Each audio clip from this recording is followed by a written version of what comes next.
കളുടെ ദർഗ ഞാനവിടെ സന്ദർശിച്ചിട്ടുണ്ട്. അപ്പോ അദ്ദേഹത്തെക്കുറിച്ച് ഈ ലേഖനത്തിൽ തന്നെ പറഞ്ഞിട്ടുണ്ട്. അദ്ദേഹം ജദുവിൻ്റെ അവസ്ഥയിലാണ്, എന്താണ് സ്വബോധമില്ലാത്ത അവസ്ഥയിലായിരുന്നു, ആ സമയത്ത് അദ്ദേഹം നിസ്കരിച്ചിട്ടില്ലായിരുന്നു എന്ന് ഈ മാസികയിൽ തന്നെ ഈ ലേഖനത്തിൽ തന്നെ പറഞ്ഞിട്ടുണ്ട്. നമ്മൾ ഹസ്രത്ത് എന്താ ചെയ്തതെന്നറിയോ? ഈ ലേഖനത്തിൻ്റെ പകുതി വായിച്ചു, നിസ്കരിച്ചിട്ടില്ലായിരുന്നു. ചോദിച്ചപ്പോൾ പറഞ്ഞു ഹൃദയ സാന്നിധ്യമില്ലാത്ത നിസ്കാരം ശരിയാവുകയില്ല എന്ന് പറഞ്ഞു, അവിടെ വെച്ചു. എന്നിട്ട് ഈ ലേഖനം കട്ടുമുറിച്ചുകൊണ്ട് സാധാരണക്കാരായ ആളുകളെ തെറ്റിദ്ധരിപ്പിക്കാൻ വേണ്ടി ശക്തമായ വഞ്ചനയാണ് ഹസ്രത്ത് നടത്തിയത്. ശക്തമായ വഞ്ചനയാണ് നടത്തിയത്. സ്വബോധമില്ലാത്ത, അള്ളാഹുവിൻ്റെ ദിക്റിൽ മുഴുകിയ, എന്താണ് ചെയ്യുന്നത് എന്താണ് പറയുന്നത് എന്ന് അറിയാത്ത ഒരാൾക്ക് നിസ്കരിക്കണമെന്ന് വാദിക്കാൻ പറ്റുമോ? നിസ്കാരം നിർബന്ധമാകാനുള്ള ഷർത്ത് എന്താണെന്നെങ്കിലും ഏറ്റവും ചുരുങ്ങിയത് വലിയ ഹസ്രത്തൊക്കെ ആകുമ്പോൾ നിസ്കാരം നിർബന്ധമാകാനുള്ള ഷർത്തുകൾ എന്തൊക്കെയാണെന്നെങ്കിലും പഠിക്കണ്ടേ? എന്നിട്ട് പോരെ പേരിന്റെ കൂടെ ഈ വാല്?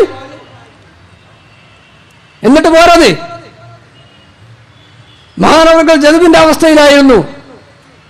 മഹാന്മാരായ സൂഫിയാക്കളും പ്രഗത്ഭരായ മുഫ്തികളും പണ്ഡിതന്മാരും ഒക്കെ അംഗീകരിച്ച കാര്യമാണ് ജദുബിന്റെ അവസ്ഥയിലാകുന്ന സമയത്ത് നിസ്കാരം നിർബന്ധമില്ലെന്ന്, സ്വബോധം നഷ്ടപ്പെട്ട ഒരവസ്ഥയിലാകുന്ന സമയത്ത് നിസ്കാരം നിർബന്ധമില്ലെന്ന്. അല്ലാതെ സ്വബോധമുണ്ടാവുകയും ബുദ്ധി ഉണ്ടാവുകയും തമ്മീസ് ഉണ്ടാവുകയും ചെയ്തുകൊണ്ട് നിസ്കാരം ഒഴിവാക്കിയെന്ന് ഈ ലേഖനത്തിൽ എവിടെയും പറഞ്ഞിട്ടില്ല. ഞങ്ങളങ്ങനെ പ്രചരിപ്പിക്കുന്നുമില്ല. ബോയിസ എന്നീ ഈ ഒരു വാദം വെച്ചുകൊണ്ട് ഇത്തരം ആളുകളെ പരിചയപ്പെടുത്തിയത് കൊണ്ട് നിരീശ്വരവാദമാണെന്നും ഈ രൂപത്തിലുള്ള കലണ്ടർമാർ അംഗീകരിക്കപ്പെടാൻ പാടില്ല എന്നുമാണ് നിങ്ങളുടെ വാദമെങ്കിൽ ഞങ്ങൾക്ക് അതിനെക്കുറിച്ച് പലതും പറയാനുണ്ട്. മഹാനായ ഇന്ത്യയിലെ പ്രഗത്ഭനായ മുഹദ്ദിസ്, നിരവധി ഗ്രന്ഥങ്ങളുടെ കർത്താവും ഇന്ത്യയിലെ അധികം ആളുകളുടെയും ഹദീസിന്റെ സനദ് ചെന്നു ചേരുന്ന ആളുമായ മിഷ്കാത്തിന്റെ മുഖദ്ദിമയിൽ ഉസൂൽ ഹദീസിന്റെ കിതാബ് എഴുതിയ മഹാനായ അബ്ദുൽ ഹക്ക് മുഹദ്ദിസ് ദഹ്ലവി റഹ്മത്തുള്ളാഹി അലൈഹി, നിങ്ങൾക്ക് സനദിന്റെ നാളെ പറഞ്ഞ് സനദിന്റെ ആ സനദൊന്ന് പരിശോധിച്ച് നോക്കേണ്ടി. അത് ഏതെങ്കിലും വഴിയിൽ അബ്ദുൽ ഹക്ക് ദഹ്ലവി റഹ്മത്തുള്ളാഹി അലൈഹിലേക്ക് ചെന്ന് ചേരും. ആ അബ്ദുൽ ഹക്ക് ദഹ്ലവി റഹ്മത്തുള്ളാഹി അലൈഹി മഹാനവറുകളുടെ അഖ്ബാറുൽ അഖ്യാർ എന്നൊരു കിതാബുണ്ട്. അഖ്ബാറുൽ അഖ്യാർ എന്നൊരു കിതാബ് അദ്ദേഹത്തിനുണ്ട്. ആ കിതാബിന്റെ 279 പേജിൽ ഈ പറഞ്ഞ മഹാനായ അബൂ അലി ഷാ കലന്ദർ റഹ്മത്തുള്ളാഹി അലൈഹിയെ കുറിച്ച് സവിസ്തരം പ്രതിപാദിക്കുന്നു. എന്താ പറയുന്നത്?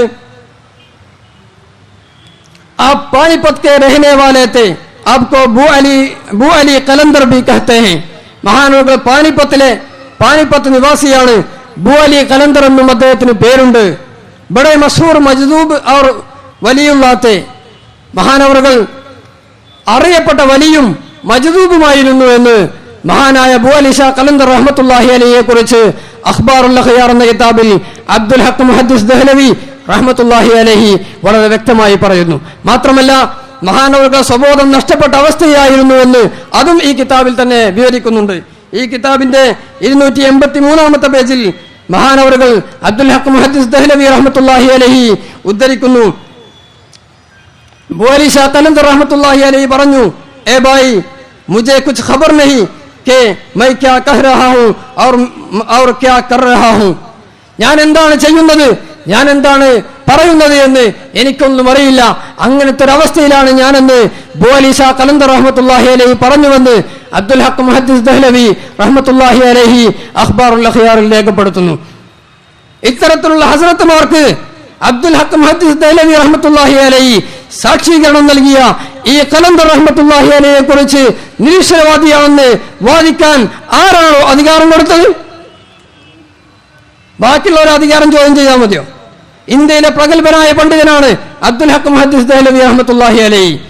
അദ്ദേഹം പ്രഗത്ഭനായ വലിയാണ് നേടിവെച്ച അബൂ അലി ഷാ കലന്ദർ റഹ്മത്തുള്ളാഹി അലൈഹിയെ കുറിച്ച് നിരീശ്വരവാദിയാണെന്ന് പറയാൻ എന്തധികാരമാണ്, ആരാണ് നിങ്ങൾക്ക് നൽകിയത്?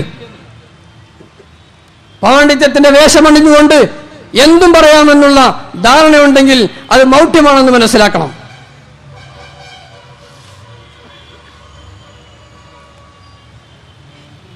മാത്രമല്ല ഈ പ്രഭാഷണം നടന്നത് സാക്ഷാൽ ദക്ഷിണ കേരള ജമിയത്തുൽ ഉലമയുടെ സ്റ്റേജിൽ ആയതുകൊണ്ട് അവരോടും നമുക്കൊരു കാര്യം ആവശ്യപ്പെടാനുണ്ട്.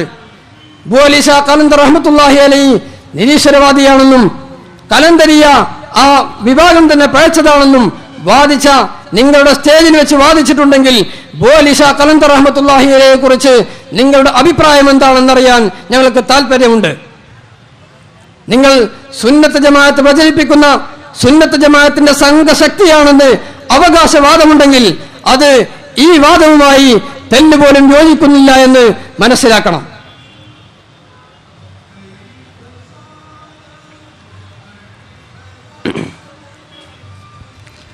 മറ്റൊന്ന് ഇദ്ദേഹം പറഞ്ഞത്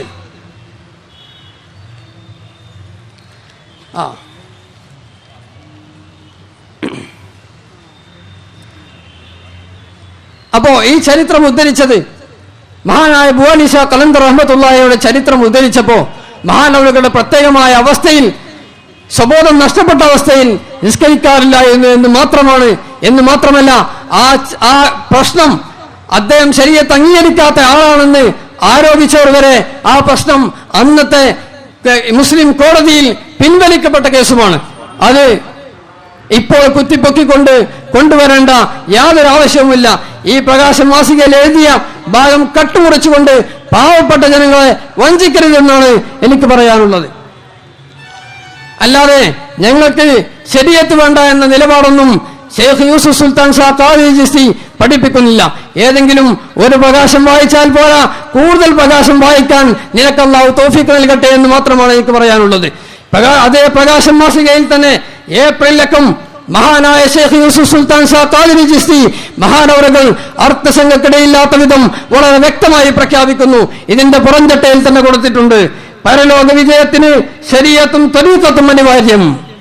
ഷെയ്ഖ് യൂസുഫ് സുൽത്താൻ ഷാ ഖാദി ചിശ്തി പരലോക വിജയത്തിന് ശരീഅത്തും ത്വരീഖത്തും അനിവാര്യം. ഷെയ്ഖ് യൂസുഫ് സുൽത്താൻ ഷാ ഖാദി ചിശ്തി എന്നിട്ട് പറയാ, ഈ ത്വരീഖത്തിന് ശരീഅത്തില്ല, നിരീശ്വരവാദമാണ്. പച്ചക്കള്ളം പറഞ്ഞുകൊണ്ട് സമുദായത്തെ വഞ്ചിക്കുന്ന പണ്ഡിതന്മാർ അത് ആകാശത്തിന് കീഴിൽ ഏറ്റവും വൃത്തികെട്ടവർ എന്ന് മഹാനായ റസൂൽ സല്ലല്ലാഹു അലൈഹി വസല്ലമ തങ്ങൾ വിശേഷിപ്പിച്ച ആ പണ്ഡിത വ്യൂഹത്തിലാണ് നിങ്ങൾക്ക് സ്ഥാനമെന്ന് മനസ്സിലാക്കണം.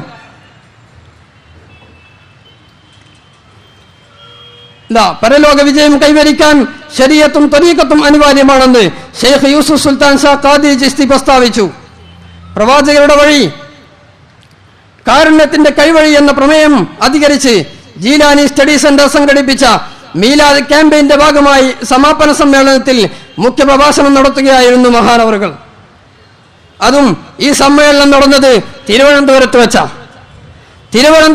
വെച്ചുകൊണ്ടാണ് ഷെയ്ഖ് യൂസുഫ് സുൽത്താൻ ഷാ ഖാദി ചിശ്തി ഈ പ്രസ്താവന നടത്തിയത്.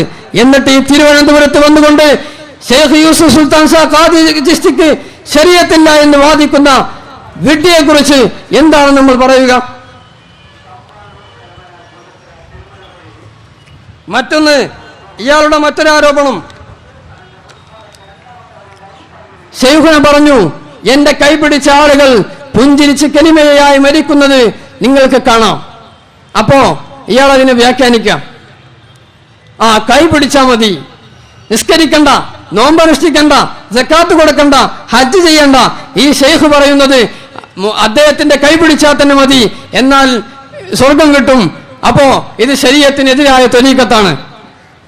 നമ്മൾ മനസ്സിലാക്കിയത് ഈ ഹദ്റത്തിന് തസൗഫും മഹാന്മാരുടെ ചരിത്രവും മാത്രമേ അറിയാത്തുള്ളൂ. അത് മാത്രമല്ല അറിയാത്തത്, ഇദ്ദേഹത്തിന് ഒരു ഫന്നും തിരിയില്ല, ഒരു കിതാബും തിരിയില്ല. ഇസ്തിയാറത്തും കിനായത്തും മജാസും ആലങ്കാരിക ശാസ്ത്രമൊന്നും ഇയാൾ പഠിച്ചിട്ടില്ല. ആലങ്കാരികമായി എത്ര പ്രയോഗങ്ങളുണ്ട്, അതൊക്കെ യാഥാർത്ഥ്യമായി വെച്ചുകൊണ്ട് നീങ്ങിയാൽ എന്തൊക്കെ പിഴപ്പിക്കേണ്ടതെന്ന് സുഹൃത്തെ. മഹാനായ റസൂൽ സല്ലല്ലാഹു അലൈഹി വസല്ലം തങ്ങൾ പറഞ്ഞിട്ടില്ലേ, തൂബാ ലിമൻ റആനി, എന്നെ കണ്ടവർ വിജയിച്ചു. റസൂൽ സല്ലല്ലാഹു അലൈഹി വസല്ലം തങ്ങൾ പറഞ്ഞിട്ടുണ്ട്. എന്നാൽ അവിടെയും ചോദിച്ചുകൂടെ, അപ്പൊ അബൂജഹലും കണ്ടിട്ടുണ്ടല്ലോ, അബൂജഹൽ രക്ഷപ്പെടുമെന്ന് ഈ വാക്ക് വെച്ചുകൊണ്ട് പറയാൻ പറ്റുമോ? ഭാഷാ പ്രയോഗങ്ങൾ പോലും മനസ്സിലാക്കാത്ത ഇവരൊക്കെ സമൂഹത്തിന് ദീൻ പഠിപ്പിച്ചാൽ ഈ ദീനെ ഇവർ എവിടെ എത്തിക്കും? മഹാനായ റസൂലുള്ളാഹി റളിയല്ലാഹു അൻഹു പറഞ്ഞില്ലേ, വഖുൽത ഇന്ന യദി ഹാദിഹി ലദായിമത്തുൻ ലിമൻ യുരീദു തരീഖി വഹിയ ഖായിമത്തുൻ ഫസത് ബിഹാ അൻഫുസുൻ ലിർറുശ്ദി റായിമത്തുൻ അനൽ മുനാദാ ബിഹഖ്ഖിൻ മുഹിയദ്ദീനി യാ മുഹിയദ്ദീനി യാ മുഹിയദ്ദീനി യാ മുഹിയദ്ദീനി അബ്ദുൽ ഖാദിർ ജീലാനി. മഹാനായ റസൂലുള്ളാഹി റളിയല്ലാഹു അൻഹു പറയാണ്, വഖുൽത ഇന്ന യദി ഹാദിഹി ലദായിമത്തുൻ. റസൂലുള്ളാഹി റളിയല്ലാഹു അൻഹു പറയാ, ഇന്ന യദി ഹാദിഹി ലദായിമത്തുൻ, എന്റെ ഈ കൈ അത് ഖിയാമത്ത് നാൾ വരെ ഉണ്ടാകും. എന്താ ഹസ്രത്ത് അർത്ഥം വെക്കുക? ഓ വല്ലാത്തൊരു കയ്യേക്കാണ് കേട്ടോ, ഖിയാമത്ത് നാൾ മുതൽ ഇതുവരെ ഉണ്ടാവുന്നു. ഓ ചതിൽ കയ്യോ, എന്ത് വെട്ടിത്താണ് ഈ പറയുന്നത്?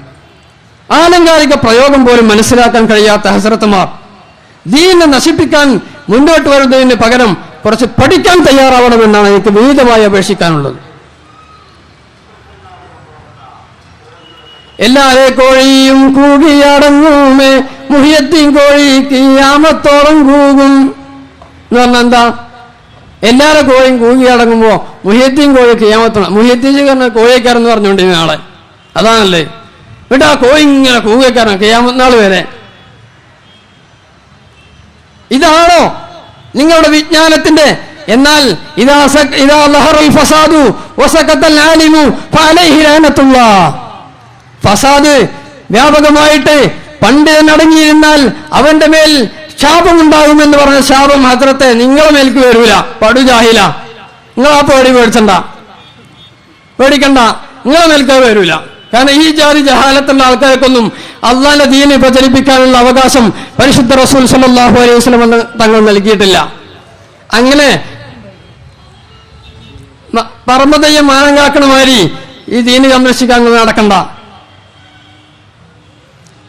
അല്ലാഹു സുബ്ഹാനഹു വ തആല പ്രയോഗിച്ചിട്ടില്ലേ, വയതസിമു ബിഹബ്ലില്ലാഹി ജമീഅൻ വലാ തഫറഖൂ, വയതസിമു ബിഹബ്ലില്ലാഹി ജമീഅ. അള്ളാഹുവിന്റെ പാശം, അള്ളാഹുവിന്റെ കയറ് നിങ്ങൾ പിടിക്കണം. ലോകത്ത് കഴിഞ്ഞു പോയ മുഅ്മിനീങ്ങളൊക്കെ കൂടി പിടിച്ചാൻ പറ്റിയ ആ കയറ് വല്ലാത്തൊരു കയറേക്കാരം എന്ന് പറഞ്ഞുകൊണ്ട് നാളെ അങ്ങനെ കയറുണ്ടാവില്ല, അത് എത്ര കിലോമീറ്റർ വലിപ്പം വേണ്ടി വരും എന്നൊക്കെ വിശദീകരിച്ചോണ്ട് എനിക്ക് ദക്ഷിണ കേരള ജംഇയ്യത്തുൽ ഉലമയുടെ ഉത്തരവാദപ്പെട്ട ആളുകളോടാണ് പറയാനുള്ളത്. ഇത്തരം ആളുകളെ വാടകയ്ക്കെടുത്ത് കൊണ്ടുവരുമ്പോൾ ശ്രദ്ധിക്കണം. നിങ്ങൾക്ക് വല്ല സ്ഥാനവും സമൂഹത്തിലുണ്ടെങ്കിൽ അതും കൂടി നഷ്ടപ്പെടുമെന്ന് നിങ്ങൾ മനസ്സിലാക്കണമെന്നാണ് എനിക്ക് പറയാനുള്ളത്.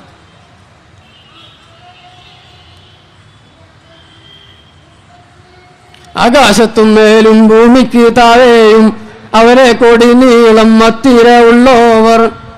മുഹ്യിദ്ദീൻ ശൈഖ് റളിയല്ലാഹുവിന്റെ കൊടി ആകാശത്ത് മേലും ഭൂമിക്ക് താഴെയും ഒക്കെയുള്ള കൊടിയാണ്.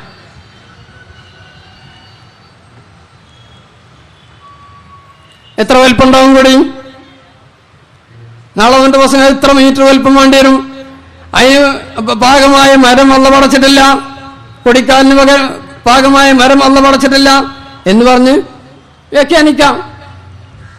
ഈ ഹസ്രത്തുമാർക്കൊക്കെ മറുപടി പറയാൻ എന്റെ മുന്നിലിരിക്കുന്ന സാധാരണക്കാരായ ഖാദികൾ തന്നെ ആവോളം മതി എന്നാണ് എനിക്ക് പറയാനുള്ളത്.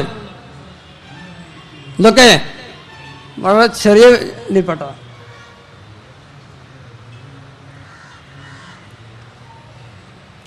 അതിന്റെ കൂട്ടത്തിൽ അദ്ദേഹം പറയാം, ഇങ്ങനെ മുരീദുമാർക്ക് അന്ന് കൊടുക്കാൻ പാടില്ല, എന്തായാലും വിജയിക്കുമെന്ന് ഉറപ്പ് കൊടുക്കാൻ പാടില്ല. അല്ലാഹു സുബ്ഹാനഹു വ തആല പറഞ്ഞിട്ടുണ്ട്, ഫലാ യഅ്മനു മക്റല്ലാഹി ഇല്ലൽ ഖൗമുൽ ഖാസിറൂൻ.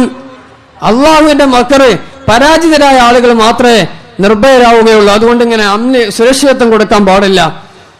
ഈമാൻ എന്ന് പറഞ്ഞാൽ അത് ഖൗഫ്, ഭയത്തിന്റെയും പ്രതീക്ഷയുടെയും ഇടയിലാണ്. അതുകൊണ്ട് ഇങ്ങനെ അന്ന് കൊടുക്കുന്നത് അത് ഇസ്ലാമിനെതിരാണ്. എന്നിട്ട് പറയാം, ഉമർ റളിയല്ലാഹു അൻഹുവിന് അങ്ങനെ അന്ന് കിട്ടിയിട്ടില്ല, സിദ്ദീഖ് റളിയല്ലാഹു അൻഹുവിന് അങ്ങനെ അന്ന് കിട്ടിയിട്ടില്ല.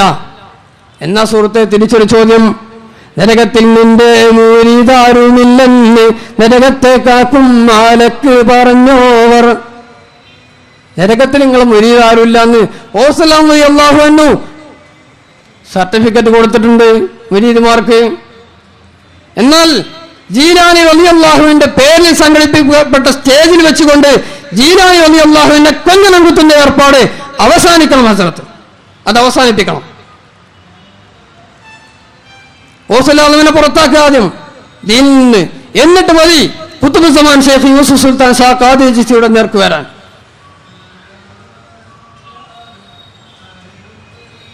മുരീദി തമസ്സക് ബി വകുംബി വാസിഖ ഫഹമീക ഫിദ്ദുനിയാ വയൗമൽ ഖിയാമത്തി.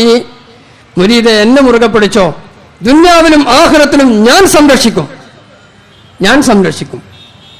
അന്ന് കൊടുത്തില്ലേ? ഓസലാലം ദീനിൽ നിന്ന് പുറത്താണോ?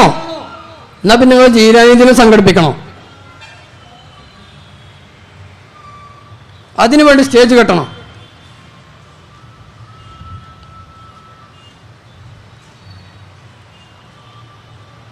എന്നിട്ട് പറയാം അത് കിതാബും സുന്നത്തും അനുസരിച്ച് ജീവിക്കാനാണ്. പിന്നെ ഓസലാമിന്റെ മുരീദാകരണം പിന്നെ കിതാബും സുന്നത്തൊന്നും അംഗീകരിക്കണ്ടെന്നാ? ഓസലാമിന്റെ മുരീദാകുക എന്ന് പറഞ്ഞാൽ കിതാബും സുന്നത്തും അംഗീകരിക്കണ്ട എന്നാണോ? അതോ നിങ്ങൾ ഉദ്ദേശിക്കുന്ന നിസ്കാരം, സക്കാത്തും ഹജ്ജും അത് മാത്രം മതി, ഹൃദയത്തെ ശുദ്ധീകരിക്കുന്ന ആത്മീയ മാർഗം ആവശ്യമില്ല, മശായിഖുമാരുള്ള അദബ് ആവശ്യമില്ല, മുരീദ് എന്തൊക്കെ ചെയ്യണമെന്ന തസവുഫിന്റെ നിയമങ്ങൾ ആവശ്യമില്ല, അതാണോ വാദമെങ്കിൽ അത് സുന്നത്ത് ജമാഅത്തിന്റെ പേരിൽ നിലകൊള്ളുന്ന ദക്ഷിണ കേരള ജംഇയ്യത്തുൽ ഉലമയുടെ സ്റ്റേജിൽ നിന്ന് വരിക എന്നത് ലജ്ജാവഹമാണ്. അത് മുജാഹിദ് പ്രസ്ഥാനത്തിന്റെ സ്റ്റേജിൽ നിന്നാണ് കേൾക്കേണ്ടത്.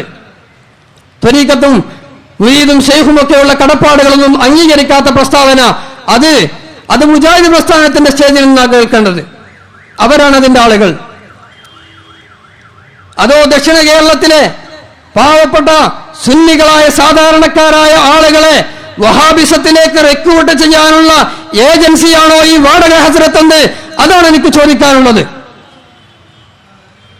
മെല്ലെ സുന്നികളുടെ സ്റ്റേജിൽ കയറി വന്നുകൊണ്ട് വഹാബിസം പ്രചരിപ്പിക്കേ, എന്നാൽ അവരുടെ സ്റ്റേജിൽ കയറി പറയൂ, അപ്പോൾ കിതാബും സുന്നത്തും വെച്ചുകൊണ്ട് ഖുർആനും ഹദീസും വെച്ചുകൊണ്ട് മശായിഖുമാരുടെ പാത പിന്തുടരൽ അനിവാര്യമാണെന്ന് ഞങ്ങൾ നിന്നെ പഠിപ്പിക്കാൻ ബാധ്യസ്ഥരാണെന്ന് ഉറക്കെ പ്രഖ്യാപിക്കുകയാണ്. ആ സ്റ്റേജിൽ കയറി ഈ സുന്നത്ത് ജമാഅത്തിന്റെ പേരിൽ സ്ഥാപിക്കപ്പെടുന്ന ജീലാനി അനുസ്മരണത്തിന്റെ സ്റ്റേജിൽ ഈ വക പ്രസ്താവനകൾ പാടില്ല.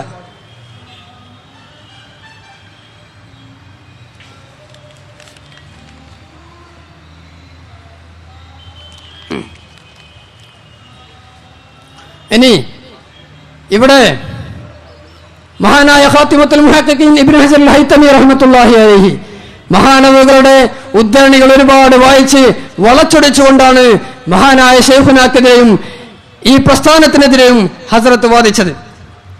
എന്നാൽ എനിക്ക് ഇയാളോട് ചോദിക്കാനുള്ളത്, കൈപിടിച്ചാൽ രക്ഷപ്പെടുമെന്ന് ശരിയായ അർത്ഥത്തിൽ തന്നെ വെച്ചോ?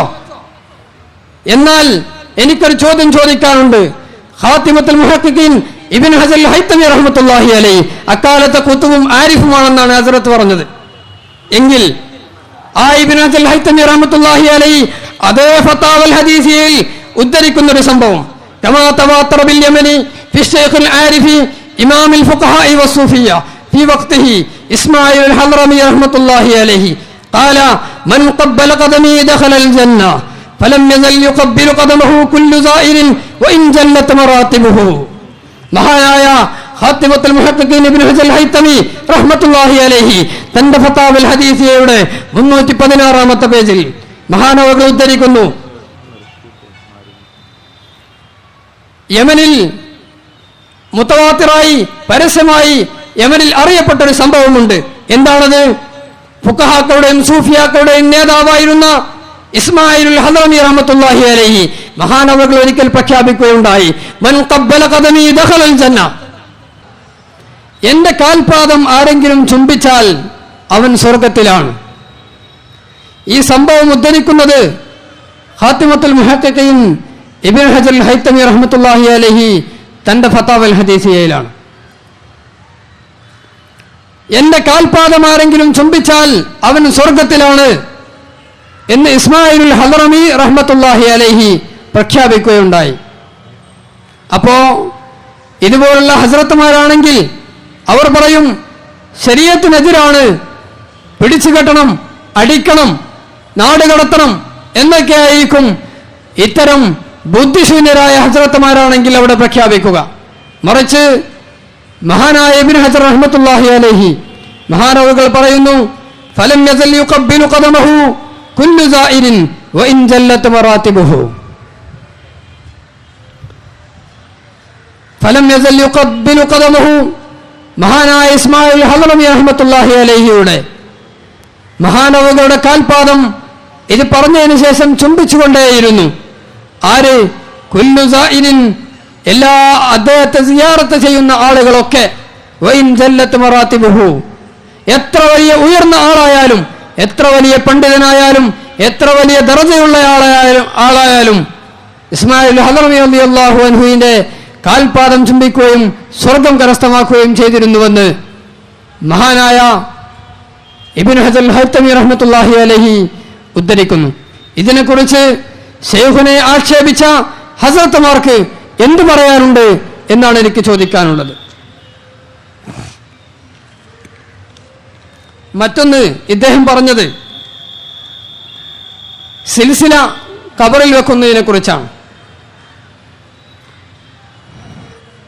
മഹാന്മാരായ മശായിഖുമാരുടെ പേരുകളടങ്ങിയ സിൽസില അത് ദ്രവിക്കാത്ത രൂപത്തിൽ, കേടാകാത്ത രൂപത്തിൽ സംരക്ഷണം ഏർപ്പെടുത്തിക്കൊണ്ട് വല്ല പൈപ്പുകളിലോ നശിക്കാത്ത എന്തെങ്കിലും വസ്തുക്കളിലാക്കി വെക്കുന്നത്, അതിനെക്കുറിച്ചായിരുന്നു ചോദ്യം.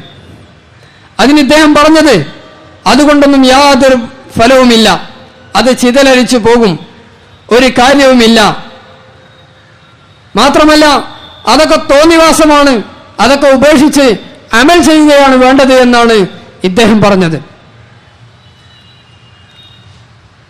ഈ ഹസ്രത്തിനോട് എനിക്ക് പറയാനുള്ളത്, പേരിന്റെ കൂടെ ഒരു വാല് വരുമ്പോഴേക്ക് ചോദിക്കുന്നതിനെല്ലാം ഉത്തരം പറയണമെന്ന് നിർബന്ധം ഇല്ല സുഹൃത്തെ. ചുരുങ്ങിയത് അതെങ്കിലും മനസ്സിലാക്കണം. പണ്ഡിതനാണെന്ന് ധാരണയുണ്ടെങ്കിൽ പോലും ചോദിക്കുന്ന എല്ലാ കാര്യത്തിനും മറുപടി പറയണമെന്നില്ല. മഹാനായ ഇമാം മാലിക് റളിയല്ലാഹു അൻഹു 40 ചോദ്യം ചോദിച്ചിട്ട് 36 എനിക്കറിയില്ല എന്ന് മറുപടി പറഞ്ഞ പാരമ്പര്യമാണ് പണ്ഡിതന പാരമ്പര്യം. അതുകൊണ്ട് ഇമാം മാലിക് റളിയല്ലാഹു അൻഹു അറിവില്ലാത്തവനാണെന്ന് പറയാൻ ഒക്കില്ല. തനിക്കറിയില്ലെങ്കിൽ അറിയില്ല എന്നാണ് പറയേണ്ടത്. അത് ഒരു പകുതി വിജ്ഞാനമാണ്. ഇത് അറിയില്ല എന്ന് പോലും അറിയില്ല എന്ന ആ ജഹ്ല് മുറക്കമാണ് താങ്കൾക്കുള്ളത്. അറിവില്ല എന്ന അറിവെങ്കിലും ഏറ്റവും ചുരുങ്ങിയത് വേണം. മഹാന്മാരായ ഉന്നതന്മാരായ ആളുകളുടെ അവരുടെ പേരുകൾ, അവരുപയോഗിച്ച വസ്ത്രങ്ങൾ, അതുകൊണ്ടൊക്കെ തബറുക്ക് എടുക്കുന്നത് സുന്നത്ത് ജമാഅത്തിന്റെ പാരമ്പര്യത്തിൽപ്പെട്ടതാണ്. സുന്നത്ത് ജമാഅത്തിന്റെ പാരമ്പര്യമാണ്. ആ വിഷയത്തിലേക്ക് സുദീർഘമായി ഞാൻ കടക്കുന്നില്ല. മഹാന്മാരായ മശായിഖുമാരുടെ പേരിനെ കുറിച്ച് മാത്രം ഞാൻ പറയാം. അവരുടെ പേരുകൾ അത് പറയുകയും അത് മയ്യത്തിന്റെ പെരടിയിൽ കെട്ടിവെക്കുകയും ചെയ്താൽ അതിന് പ്രത്യേകമായ സ്ഥാനമുണ്ടെന്ന് മഹാന്മാരായ പണ്ഡിതന്മാർ അവരുടെ കിതാബുകളിൽ രേഖപ്പെടുത്തിയിട്ടുണ്ട്. കുനൂസുൽ അസ്റാർ എന്ന കിതാബിൽ വളരെ വ്യക്തമായി രേഖപ്പെടുത്തുന്നു.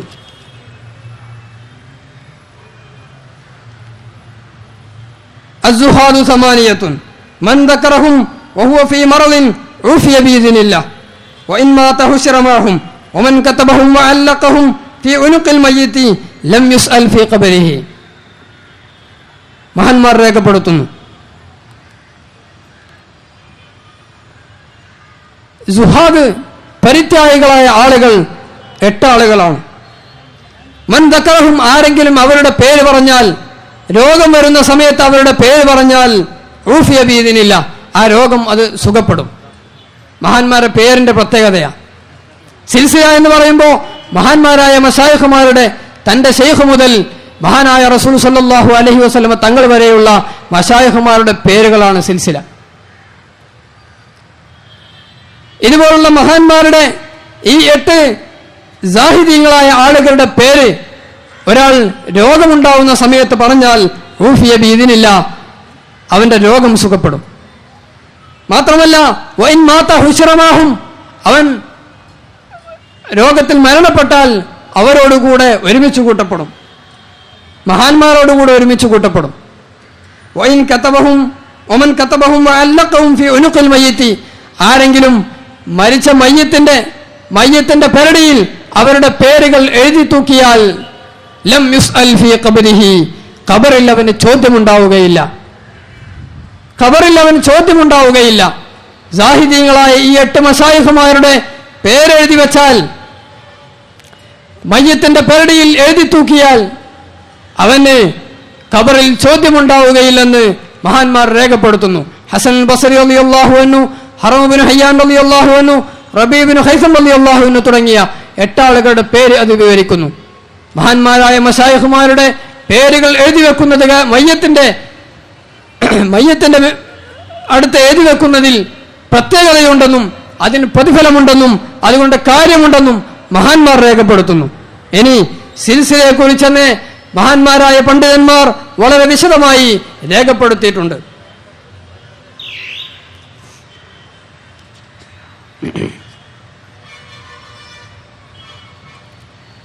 ഇന്ത്യയിലെ ഉത്തരേന്ത്യയിലെ പ്രശസ്തനായ മുഹദ്ദിസും നിരവധി ഗ്രന്ഥങ്ങളുടെ കർത്താവും പ്രഗൽഭ പണ്ഡിതനുമായിരുന്ന മഹാനായ അബ്ദുൽ അസീസ് ദഹ്ലവി റഹ്മത്തുള്ളാഹി അലൈഹി, തന്റെ ഫത്താവയിൽ ഉദ്ധരിക്കുന്നു. എന്താ പറയുന്നത്? ഖബർ में शजरा रखना बुजुर्गान दीन का मामूल है, लेकिन इसको दो तरीके हैं. एक यह है कि मुर्दे के सीने पर कफन के ऊपर या नीचे रखें, इसको फुक़हा मन करते हैं. दूसरे यह है कि मुर्दे के सर की तरफ ഖബർ में तोक़चा बनाकर शजरा का कागज में रखना. മയ്യത്തിന്റെ മേൽ ഷജറ എന്നാണ് ഉറുദുക്കാരന് പ്രയോഗിക്കുക സിൽസിലക്ക്. ഈ സിൽസിലയുടെ നമ്മുടെ സിൽസിലയിലൊക്കെ കണ്ടിട്ടില്ലേ, ഒരു മരത്തിന്റെ രൂപത്തിൽ മഹാന്മാരായ മശായിഖുമാരുടെ പേരുകൾ ഇങ്ങനെ എഴുതി വെച്ചിട്ടുണ്ടാവുമല്ലോ, അതുകൊണ്ടാണ് ഈ ഷജറ എന്ന് പ്രയോഗിക്കുന്നത്. അപ്പോ ആ ഷജറയാകുന്ന സിൽസില അത് മയ്യത്തിന്റെ ഖബറിൽ വെക്കുന്നതിന് 2 രൂപമുണ്ട്. ഈ മയ്യത്തിന്റെ ഖബറിൽ മയ്യത്തിനോടുകൂടെ ഈ ഷജറ വെക്കുന്നത് അത് ബുസുർഗാൻ ദീൻ കാ മാമൂൽ ഹെ, ദീനിന്റെ ഉന്നതന്മാരായ ആളുകളുടെ ചര്യയാണ്. ഖബറിൽ മയ്യത്തിന്റെ സിൽസില വെക്കുക എന്നത് ദീനിന്റെ ഉന്നതന്മാരായ ആളുകളുടെ ചര്യയാണെന്ന് ഇന്ത്യയിലെ പ്രശസ്തനായ മുഹദ്ദിസ് അബ്ദുൽ അസീസ് മുഹദ്ദിസ് ദഹ്ലവി റഹ്മത്തുള്ളാഹി അലൈഹി തന്റെ ഫത്താവയിൽ രേഖപ്പെടുത്തുന്നു. പക്ഷെ അതിന് 2 രൂപമുണ്ട്. ഒന്ന്, മഹാന്മാരായ മശായിഖുമാരുടെ പേരുകളായതുകൊണ്ട് അത് ഈ മയ്യത്ത് ദ്രവിക്കുന്ന സമയത്ത് അതിനോട് കൂടിച്ചേരാൻ പാടില്ല. അതുകൊണ്ട് എഴുതി അതേപടി മയ്യത്തിന്റെ നെഞ്ചിലോ താഴെയോ ഒക്കെ വെച്ചാൽ ഈ മയ്യത്തിന് വല്ലതും സംഭവിക്കുകയാണെങ്കിൽ, ശരീരം ദ്രവിക്കുകയാണെങ്കിൽ അത് നജസുമായി കൂടിച്ചേരാൻ പാടില്ല. അതുകൊണ്ട് അത്തരത്തിൽ വെക്കരുത്. മറിച്ച് അതിന് ചെയ്യേണ്ടത് എന്താണ്? ഖബറിൽ ഒരു ചെറിയ ദ്വാരമുണ്ടാക്കിയിട്ട്, ഖബറിന്റെ സൈഡ് ഭാഗത്തൊരു ദ്വാരമുണ്ടാക്കിയിട്ട് അതിൽ വെക്കുക. എന്നാൽ മയ്യത്തിന്റെ നജസുകളൊന്നും അതിന് തട്ടുകയില്ല. അവ ഈ രൂപത്തിലാണ് വെക്കേണ്ടത് എന്ന് പറഞ്ഞാൽ മയ്യത്തിൽ നിന്നുണ്ടാകുന്ന നജസുമായി കൂടിക്കലരാത്ത വിധം ഈ സിൽസില വെക്കണമെന്ന് അത് മഹാന്മാരായ ആളുകളുടെ ദീനിന്റെ നേതാക്കളുടെ ചര്യയാണെന്ന് അബ്ദുൽ അസീസ് മുഹദ്ദിസ് ദഹ്ലവി റഹ്മത്തുള്ളാഹി അലൈഹി തന്റെ ഫത്താവയിൽ ഉദ്ധരിക്കുന്നു. ഹസ്രത്തിനോട് എനിക്ക് പറയാനുള്ളത്, അറിവില്ലെങ്കിൽ അറിവില്ല എന്ന് സമ്മതിക്കലാണ് പകുതി അറിവെന്ന് താങ്കൾ മനസ്സിലാക്കണം. അറിയുകയും ഉണ്ടാകുന്നൂടെ? തോന്നിവാസം. ഏതാ തോന്നിവാസം? മഹാന്മാരായ പണ്ഡിതന്മാർ രേഖപ്പെടുത്തിയതിനെതിരെ യാതൊരു രേഖയുമില്ലാതെ തോന്നിവാസം എന്ന് പറയുന്നതിനേക്കാൾ വലിയ തമ്മാടിത്തം ഏതാ? നിങ്ങൾക്ക് കിട്ടിയ സനത്തിന്റെ പവർ ഇതാണോ നിങ്ങളെ സനത്തിന്റെ പവർ? ദീനിന്റെ മഹത്തുക്കളായ ആളുകൾ ആചരിച്ചു വരുന്ന ആചാരത്തെ സുന്നത്ത് ജമാഅത്തിന്റെ പേരിൽ സംഘടിപ്പിക്കപ്പെട്ട സ്റ്റേജിൽ വെച്ച് കൊഞ്ഞനം കുത്തുന്നതിനാണോ നിങ്ങൾക്ക് സനത് തന്നത്? സനത് വേണമല്ലോ. ഇതിനാ സനത്? ദീൻ നശിപ്പിക്കാൻ? അറിവില്ലെങ്കിൽ അറിവില്ല എന്നാ പറയേണ്ടത്.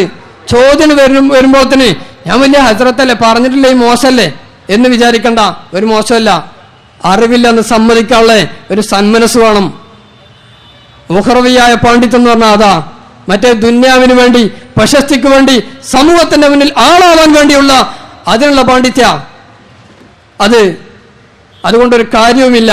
ആ പാണ്ഡിത്യം കൊണ്ട് ആഖിറത്തിൽ അതിന് വട്ടപൂജ്യമായിരിക്കും, ഒരു സ്ഥാനമല്ല.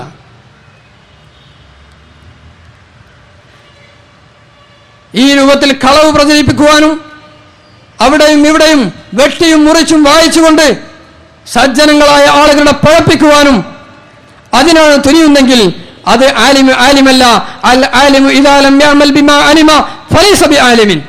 ഒരു ആലിമ് അവൻ പഠിച്ചതനുസരിച്ച് പ്രവർത്തിച്ചിട്ടില്ലെങ്കിൽ അവൻ പണ്ഡിതനല്ല എന്നാണ് മഹാനായ റസൂൽ സല്ലല്ലാഹു അലൈഹി വസല്ലം തങ്ങൾ പറഞ്ഞത്. എന്നാലും ചില ആളുകൾക്കൊക്കെ ചിലപ്പോൾ സംശയമുണ്ടാകും, പാണ്ഡിത്യത്തിന്റെ വേഷമണിഞ്ഞ പണ്ഡിതരെന്നറിയപ്പെടുന്ന ആളുകളല്ലേ നിങ്ങളെ എതിർക്കുന്നത്, അതെന്തുകൊണ്ടാണ് അങ്ങനെ സംഭവിക്കുന്നത് എന്ന്. സഹോദരന്മാരെ, നാം ഒരു കാര്യം മനസ്സിലാക്കേണ്ടതുണ്ട്. പണ്ഡിതന്മാരിൽ യഥാർത്ഥ പണ്ഡിതന്മാരല്ലാത്ത ദുന്യാവിന്റെ പണ്ഡിതന്മാരായ ഒരു വിഭാഗം ഏത് കാലവും അവർ മഹാന്മാരായ സൂഫിയാക്കൾക്കെതിരെ, മഹാന്മാരായ ആരിഫീങ്ങൾക്കെതിരെ ആരോപണങ്ങളുമായി രംഗത്ത് വന്നത് അത് ദീനുൽ ഇസ്ലാമിന്റെ തുടക്കകാലം മുതൽ തന്നെയുള്ള ചരിത്രമാണ്. മഹാനായ ഖുത്ബുസ്സമാൻ ശൈഖ് യൂസുഫ് സുൽത്താൻ ഷാ ഖാദിരി ചിശ്തിക്കെതിരെ ഇപ്പോൾ നടക്കുന്നതും ആ ചരിത്ര സംഭവത്തിന്റെ തനി ആവർത്തനമാണെന്ന് മാത്രമേ മനസ്സിലാക്കാൻ പാടുള്ളൂ. മഹാനായ അബ്ദുൽ വലി നാബിൽസി റഹ്മത്തുള്ളാഹി അലൈഹി പറയുന്നു, വഖദ് ഇതാദൽ മുതഫഖിഹതു ഫീ കുല്ലി സമാനിൻ അല തഫ്തീഷി അൻ ഉയൂബിൻ നാസ് ശർഇയ്യ ബഹൈസു لا يؤولون ما يجدونه مخالفا لعلمهم وإن كان له ألف تأويل بل ينكرون بمقتضى علمهم ما يكون محتملا للخطأ ولو بوجه ضعيف. മുതഫഖിഹീങ്ങളായ ഫുഖഹാക്കളാണെന്ന് സ്വയം ചമയുന്ന, കർമ്മശാസ്ത്ര പണ്ഡിതരാണെന്ന് സ്വയം നടിക്കുന്ന ചില ആളുകൾ ഏത് കാലഘട്ടങ്ങളിലും മഹാന്മാരായ ആളുകളെ പരിശോധിക്കുവാനും അവർക്ക് വല്ല അയബുമുണ്ടോ എന്ന് അന്വേഷിക്കുവാനും രംഗത്ത് വരിക എന്നത് പതിവായി നടക്കുന്ന കാര്യമാണ്. എന്നിട്ട് എന്താ അവർ ചെയ്യുക? അവരുടെ വിജ്ഞാനത്തിന് വിരുദ്ധമായി കാണുന്നതിനെ ഒന്നും അവർ ന്യായീകരിക്കുകയില്ല, അവർ വ്യാഖ്യാനിക്കുകയില്ല, അവർ പഴപ്പിക്കാനായിട്ട് മാത്രം നടക്കും. മഹാന്മാരായ ആരിഫ്യങ്ങളുടെ വാക്കുകൾക്ക് 1000 വ്യാഖ്യാനങ്ങൾ ഉണ്ടെങ്കിലും വ്യാഖ്യാനിക്കാൻ തയ്യാറാവാതെ അവരെ പഴപ്പിക്കാനായിരിക്കും ഈ രൂപത്തിലുള്ള പണ്ഡിത വേഷധാരികൾ ശ്രമിക്കുകയെന്ന് മഹാനായ അബ്ദുൽ വലി നാബിൽസി റഹ്മത്തുള്ളാഹി അലൈഹി പറയുന്നു. എന്തിനാണ് അവർ ഇങ്ങനെ ചെയ്യുന്നത്? മുറാദുഹും അൻ യുറഫു ബൈനൻ നാസി ബിൽ ഇൽമി. അവർ വലിയ ഹസ്രത്തുമാരാണ്, വലിയ പണ്ഡിതന്മാരാണ് എന്ന് ജനങ്ങൾക്കിടയിൽ അറിയപ്പെടാൻ വേണ്ടിയാണ് അവരിങ്ങനെ ചെയ്യുന്നത്.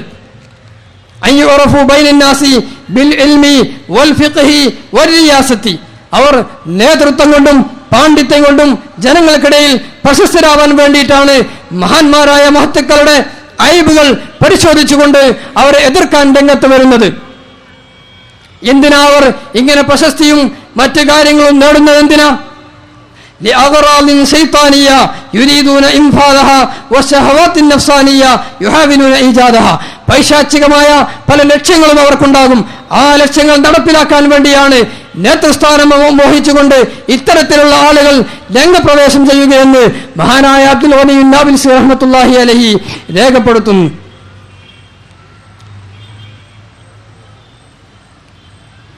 ആ രൂപത്തിൽ ഏത് കാലഘട്ടങ്ങളിലും ഉന്നതന്മാരായ ആരിഫീങ്ങൾക്കെതിരെയും കുത്തുബീങ്ങൾ അഖ്താബുകൾക്കെതിരെയും മഹാന്മാരായ സൂഫിയാക്കൾക്കെതിരെയും പല ആളുകളും രംഗത്ത് വന്ന ചരിത്രമുണ്ടായിട്ടുണ്ട്. മഹാനായ ഇമാം ഷഅറാനി റളിയല്ലാഹു അൻഹു തന്റെ യവാഖിത്ത്